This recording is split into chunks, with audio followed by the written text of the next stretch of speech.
Hello, Sagittarius. Welcome to Dove and Serpent Tarot. My name is Paul. If Sagittarius is your sun, moon, or rising sign, this is your reading. Please hit the like button, leave a comment. Consider subscribing to the channel, especially if this reading resonates with you. It's totally free, doesn't cost you anything. All right. If there's anything you would like me to pray over, or meditate upon, or send positive energy toward, please let me know. Now, this is going to be a general reading, so try to be open and receptive to whatever may come through during our time together. I am merely the messenger, and I ask you to connect directly with each of these cards and use your own intuition to take you beyond the details that I might provide. And remember, Sagittarius, that the most important part of any tarot reading is you. And here we have a Princess of Wands, very spontaneous energy, very creative. There's a fury of creativity going on right now. And these are some very creative cards as well. Look at that. All right, Six of Swords, Ace of Pentacles, Seven of Pentacles. And the Hermit. I feel like the beginning of this new year is going to find you with an intense surge of creative energy. And it looks like it's going to kind of like bring you, it's going to find you just kind of like in your studio, in your workplace, just getting down to business, right? Just doing a fury of creativity where you just have to kind of shut yourself up in your room and let all this energy come out. You're going to have so many different projects that you're working on. And, the Hermit doesn't necessarily mean that you're going to be isolated from your environment. It doesn't mean you're literally going to be shut up in your room. But it means that you're going to have so much of this creative energy just surging out of you that you're not going to have a lot of time for nonsense. Right, that you've got so many ideas, but like not enough. You can't move your body fast enough to get all these ideas out. Right, it's that kind of a fury. Let's select the mystery card, bonus card, confirmation card. This is one random card from the Smith-Waite Tarot. We are just going to set it down right over here. We'll put Tiny Bob Ross right on top. Happy little Bob. And we're not going to look at that card until the very end, but it will tie everything together and it will give us the confirmation that we need. If at any point during the reading you feel like you might know what that card is, put your prediction down in the comments. Let's do it together. Let's make it a group exercise in intuition. All right, now let's get started. We have major and major. So we only have these two. We've got the Hermit and the Empress. Those are very good major arcana cards. So while it might appear from the outside like you are just kind of doing your own thing and it might even be perceived as a little bit of selfishness, right? Because you're so focused on what you're doing that you don't, it may be that your time is very limited, okay? But you're doing it for the benefit of others, right? So it's not really selfish. It just requires a lot of focus right now. Because there is this surge of creativity and you've got to use this energy while it's here. Okay, because it doesn't stick around forever. I think it comes and goes in cycles, especially when we look at the central pillar here. We've got the Prince of Swords. This is air and air. We've got this intense fire energy, and then we've got this more peaceful Eight of Pentacles. Right, so it's kind of like it oscillates between a fury of activity and then just kind of taking a nap under a tree, And it's all really for the sake of growing this beautiful life around you. It's an intense visitation of energy, as they say. So we've got our fire energy, of course, here and here. We've got our water, we've got our air, we've got quite a bit of earth energy too. Let's talk about the Princess of Wands. I think you're somebody that gets a surge of creativity. It's like you just get this idea and you have to drop everything else and you run to the store to get the supplies you need. It'll be 3 a.m, right? You got a shopping cart full of random stuff. Checker is looking at you kind of funny. But that's just the inspiration, right? When it hits you, when it grips you, you can't fight it. You can't fight it, or you try not to. Maybe you want to in some ways, just say, oh no, here we go again. But that's the way it kind of works for you, right? You're shot out of a cannon. You're an arrow fired from a bow that's been very tautly pulled. Yeah. And now it's being loosed. And I think we don't know when this kind of creativity is going to grip us. Yeah. But when it does, like I said, you'll go out and get all the supplies that you need. You'll get everything set up. You'll get to work right away. It's not like, oh, I've got an idea. I mean, maybe tomorrow, maybe next week, I'll get to it.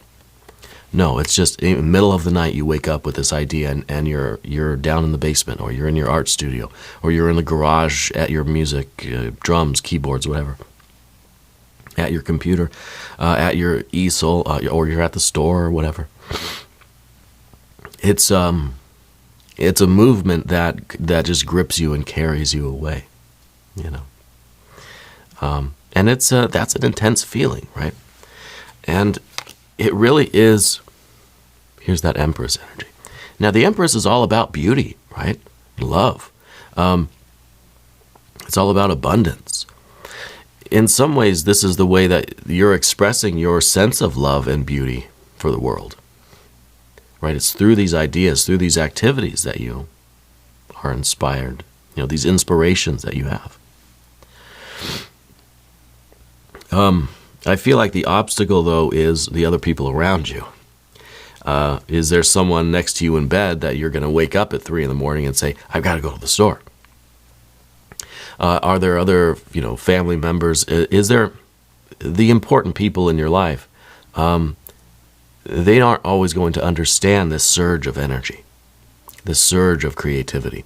So I feel like that's why the Empress is kind of the card that's blocking you a little bit. It's almost like, when you're a kid and you got this idea. I remember being a kid, and you have this thing that you want to do, and you're so excited, and you just think, Mom, I've got to go to the store right now. I need to get supplies. And, because the Empress sometimes is the mother figure. And this is that energy that says, well, maybe we'll go tomorrow. And it's just like, what? No, we can't go tomorrow.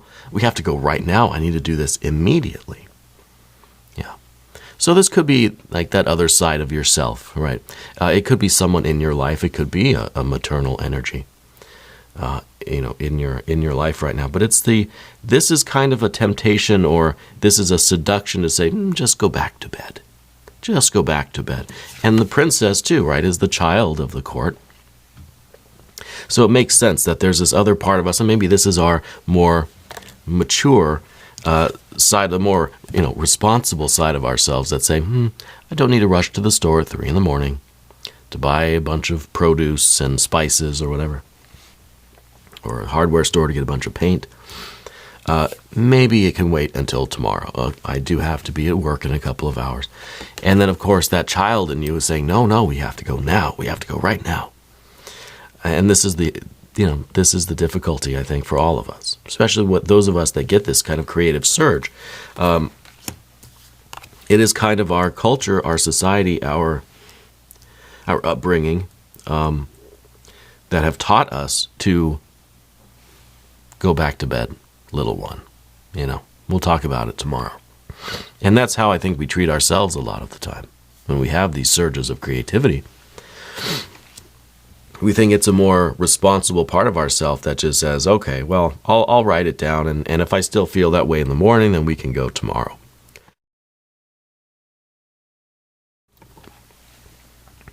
The Two of Cups here. This is a spiritual kind of union for you. And I wonder if this is, well, for some of you, this might be actually a romantic situation where your partner doesn't really understand these surges of creativity that you have. And so that's kind of where I think this Empress energy is getting in the way, where it's just like, well, hey, honey, can't we do this tomorrow? But I think for some of you, this is where that inspiration comes from. And this is, to me, union with the divine. Whether this is in the form of, another person or an idea, This is your sense of communing with divinity, right? Right. This is your experience of the knowledge of and conversation with your divinity. Okay. And I think when these moments happen, and you probably can see the correlation, when you have this intense feeling of holiness, of spirituality, when you really try to connect with your idea of God, goddess, deity, guardian angel, spirit guides, ancestors, right? Whatever you want to call it. Those efforts for you to connect with that will result in this intense surge, this powering up of energy, this powering up of creative energy, right? So the Two of Cups could represent your spiritual practices, your religious practices, your devotionals, offerings, prayers, ceremonies, your magical workings, your meditations, the whatever way it is that you bring yourself into communion with the divine. Okay, and I think that this is the invocation for you. And what it invokes is this fury of creative energy, which then brings us to the Eight of Wands here in the future position. This is Mercury in Sagittarius. So this is now understanding that you're shot out of a cannon, but it's not haphazard. It's not random. I think there's a fine line between genius and madness. And I think that this is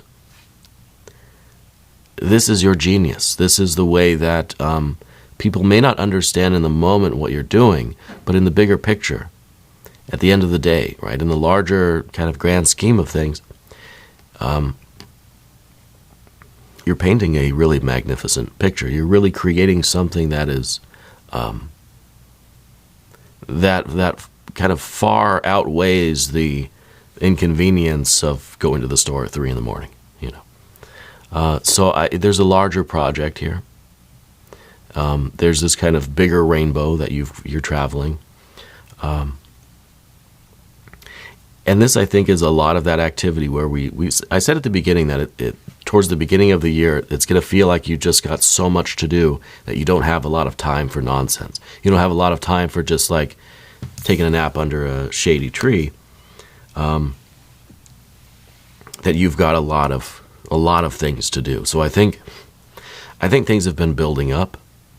I think a lot of the pieces are starting to come together. And when you're in the home stretch of something, that's when it's like we got to rally. We've only got another few hundred yards. We've got to rally and give it everything we've got right now because it's the home stretch.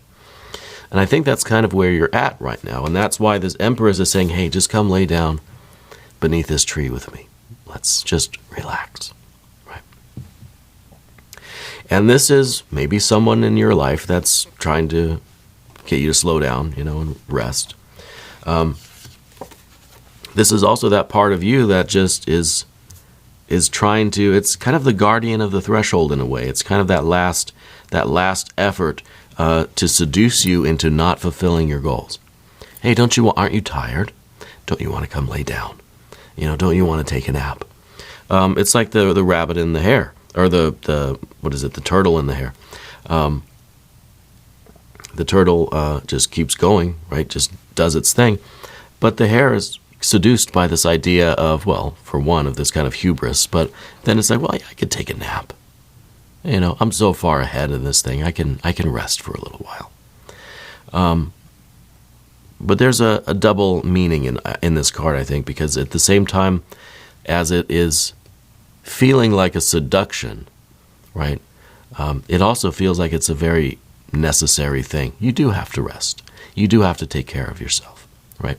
As frantic as this energy feels, especially now, since I think we're really getting close to accomplishing it, to getting to the very end of this thing, it's more important than ever for you to care for your physical body, right? To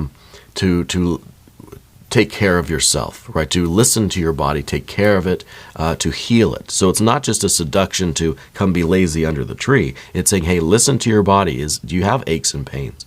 Do you feel dehydrated? Do you feel like you need to, take a day off, and maybe you do need to rest and relax? So very much, it's very a strong suggestion here to listen to your body and to take care of it and nourish it and give it what it needs.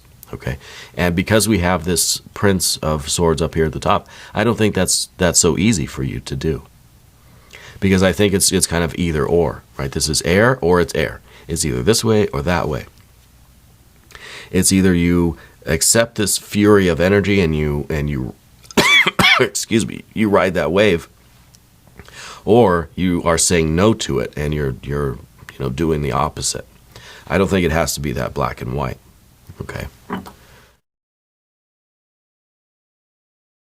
Excuse me there, I had to hit the cough button. We're going to move to the path of the serpent now, and as I do this, I'd like to ask for your subscription. If you haven't subscribed yet, please do. It's totally free, it doesn't cost you anything. And leave some comments for me. I really do enjoy reading all the comments. Okay. So, the Six of Swords here. This is the general energy. This, I think, is you're now starting to try to blend in this idea of this frantic fury and this self-care kind of vibe. This is the key word is science here, right? This is kind of the heart and the mind that are together, that can see things rationally, but also can feel things intuitively.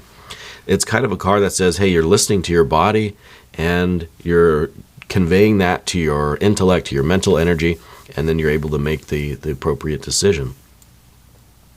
So I think I think that what is needed in this situation is the balance, right? Is to understand that this is your process. This is how you kind of operate with the invocation of this fire energy. But at the same time, you have to also take care of yourself this way, right? And that's what Spirit wants you to do. That's part of this whole divine energy. So I think the Six of Swords is your understanding that this is all part of the process, that if you do slow down and rest and heal, and the Eight of Pentacles is eat some healthy food, right? Have a banana or something. That all of this is not idleness. It's not that you've slowed down. It's not that you've turned away from the path. No, you're taking care of yourself so that you can continue on the path. Okay. And now the Ace of Pentacles here in the position of the environment. I think this is, all of the fury, all of the activity here is resulting in something tangible. This, to me, feels like the summit of a mountain here. It doesn't feel like this is the beginning of something. Sometimes this will be the seed, right? We're planting the seed for something and we've got to wait for it to grow. No, because I think we've already had the seeds. We've already had the plant. I think this is the slowly putting something together, and we started maybe at the 10, right? At the base of the mountain. There's a lot of different parts. But as we ascend higher and higher and higher, everything gets put together until at the very end, you have one thing to show the world. Right? This is what everything was going in to build. At the beginning, it's just a jumble of parts. But once they all come together, then you can see that they are splendid, right? Extraordinary. So I think that this is the final push here, and that in the next few months, you're going to finish this project and you're going to have something like real to show everybody. And I think that's why this is in the position of the environment here. It's kind of... it's in some ways it's the hermit now reemerging out of the hermit's cave and saying, look what I've accomplished, right? But we have to get over this Seven of Pentacles first, and this is the fear of failure. And I think that's what keeps us going on this fiery path here. God, my chest is so terrible today. I apologize for my voice today. We're so intensely in this fire energy because we don't want to fail. And we think that maybe if we listen to the Empress and we do a little self-care, that we're going to fail in our task here. Right?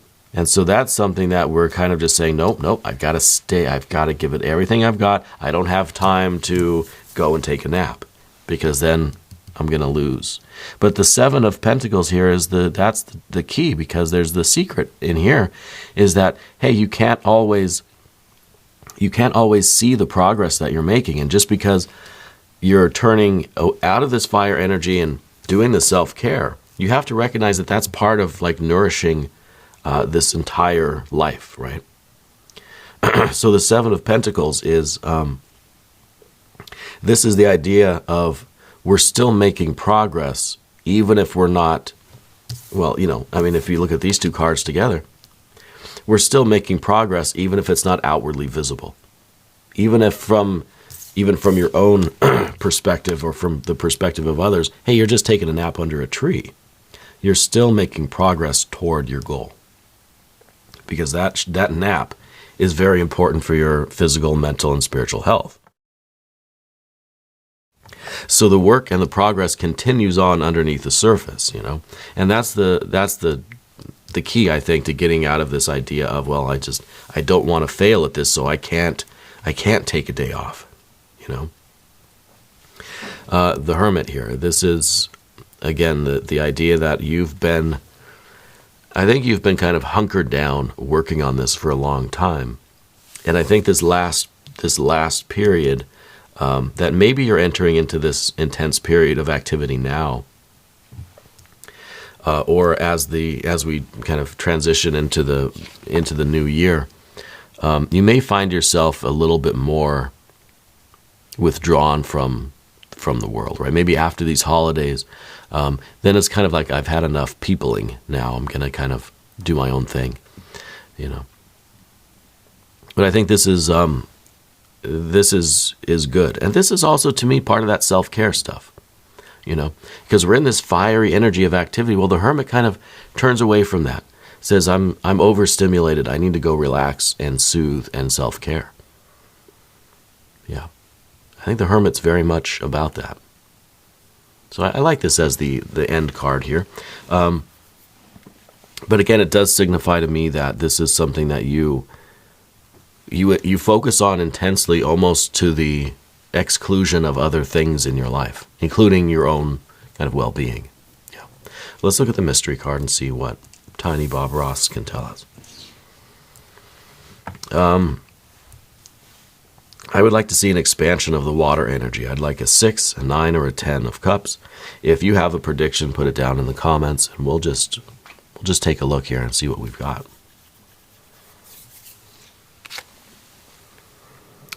Well, we've got a 7 of cups. Yeah, okay. 7 of cups is good. A 7 of cups is us understanding. See, we've got 7 of pentacles and a 7 of cups, right? So there's this fear that if we focus on our own well-being, that we're somehow going to stop making progress on the work that we're doing.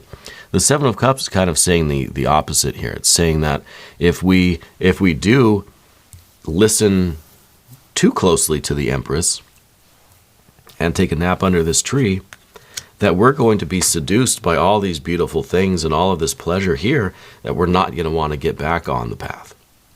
So we need the kind of balance that we see with the air energy. We need the heart and the mind to be together. We need to kind of to continue to work toward clarity. There has to be a middle way, which is, of course, the Sagittarius energy, the art or temperance card, finding that middle way. Right? We can't go completely fire energy and we'll end up, burning ourselves out. But we can't go too Empress either, because then we're going to be seduced by all these false goals and these kind of surface level desires. But I think implicit in the 7s, both of these, is the idea that there is confidence here. That you can trust yourself, that you know when you've been lingering too long underneath the tree, when it's time to get back into the fire, or when you've been in the fire too long and it's time for you to take a rest, to get some water, hydrate, Because the 7s are all about confidence. Trusting in yourself, that you'll know when the time is right. You got to listen to yourself. You got to listen to your body, you got to listen to your heart. And kind of follow the promptings of your heart and soul. And I think you're working on something that's going to be really, really wonderful. I think, again, in the next few months, you're going to see it really, everything's coming together. All the pieces are being put together. Okay. We're going to do an extended reading. If you want to stick around, click on the link either above or below in the video description. I'm usually here every day from 6 to 8 a.m. Chicago time. Okay. If you haven't subscribed yet, please do. It's totally free. Doesn't cost you anything. And leave a comment for me. I really do want to hear from you. I want you to know that you're the most important part of Dove and Serpent Tarot. I thank you and I love you. And we're all in this together.